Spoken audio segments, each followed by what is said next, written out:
So today in Illinois, it's 18 degrees.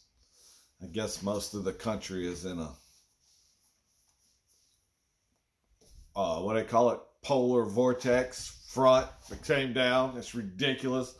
So, oh man, I've heard about a few sharks being caught, and get you thinking about the beach and wanting to be there. And been some exciting stuff going on around, rumors and what have you. And anyway, so I've just really enjoyed the videos, and I appreciate everybody watching them. And I know like somebody would be like, well, that's not a lot of views, but to me, it's not really about the views. It's about whether the people that are watching them are enjoying them. And what I truly enjoy is the comments and being able to interact with other people that love the sport.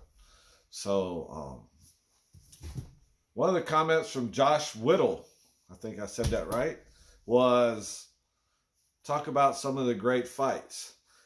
Now, I'm not gonna lie, I've made like 3 or 4 videos about fights and stuff, and I don't know what, to me, some of them don't sound that great. I don't know what to talk about, but I know I have so many stories, and it's like if I could just get my thoughts right, I could probably tell some really great stories. But this one, it's pretty. The one I'm going to talk about is pretty amazing. Well, and this one happens to be when I was on the rod. But going forward, what I want to say is most of the amazing moments that I've been around were not me fighting the fish. It was my friends or my family or, guys I was just fishing with on the beach. One great thing about the sport is being a part of a moment that is, a fish of a lifetime for someone else. Don't forget that. It's not always about us. I have a lot of stories about myself, but in the future, I really probably going to share more stories about trips with my friends and family. Okay, but this one, I was on a trip with my friends and family. I had my son, my really good friend Matt, and my friend Jake. Matt and Jake are from New York. Me and Travis were in Louisiana. We met together and we went fishing. I only had a very short period of time, so we were fishing hard. But one thing is, I think we were catching some bull sharks and stuff. Whatever, it was a decent trip so far. Well, we didn't really have bait. So the 3 young men decided to go off and find bait. Well, before they left, I don't remember. I think it was Matt that brought the bait out. But I had a little stingray about this big. I had a 50 wide Penn International on a decent rod. It was loaded with braid.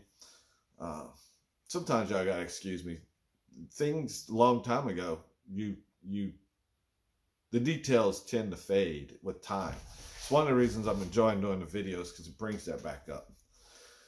But, okay, so he puts it out, and I holler at him to drop it really close. Some dirty water, some clear water. When I say close, I mean 55, 60 yards, something like that.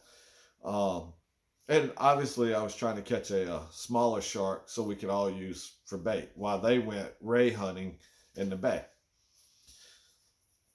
So I was sitting there just chilling, and they all left, and I saw my rod kind of get hit, slacked up, goes out, perfect. I was like, oh, I got a little black tip. We're going to get a little black tip. So I had my harness about, out of arm's reach from the rod. This is the lesson it taught me. I never pick up my rod without putting my harness on from this day forward.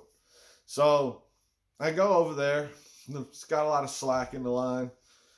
I crank it up, gets tight. The rod bends over, and I look out there where I'm like, my rod's bending over pretty hard for this little fish. And I just see this huge swirl in the water about where my bait would be. And I'm talking about it took off at a rate of speed that was unbelievable.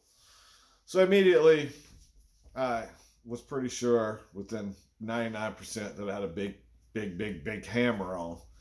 And these guys were gone And for some reason, I had this rod in my hand without being in my harness. And it created a lack of mobility for me. And I wanted to get in the harness and now this, and I'm sitting in the sand. I'm doing everything I can to hold on to this rod and put as much pressure on the fish as I can to get him to stop. And I'll never forget, because my reel got hot, you know, in the new reel style levered drags, you know, that's supposed to get hot.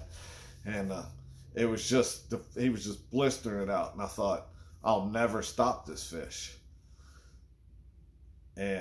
But one thing I could say is they almost always stop, even if it's just for a second. And in that second, you can kind of turn their head. You know, a lot of times you can get them to swim back to you. There literally was probably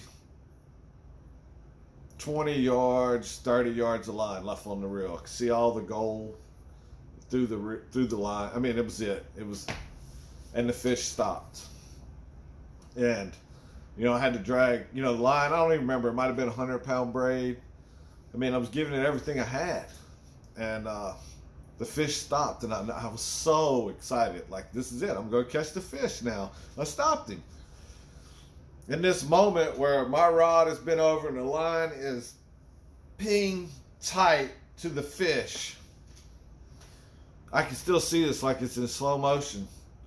A bunch of seagulls come flying. And one of them hits the line. Not only did he hit the line, I don't know how this happened. He got stuck in the line, and he's just twirling around on my line like this.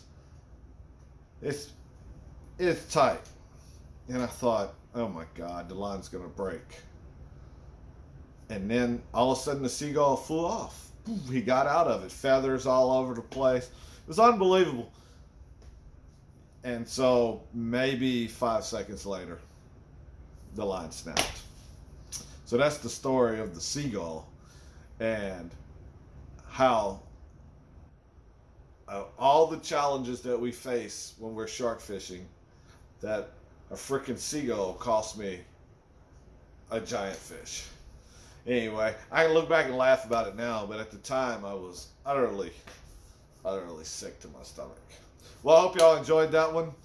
Let's please keep commenting and let me know what you guys want to hear, or if this is something I should even keep doing. So thank y'all. Everybody stay warm, and hopefully we all get to the beach soon.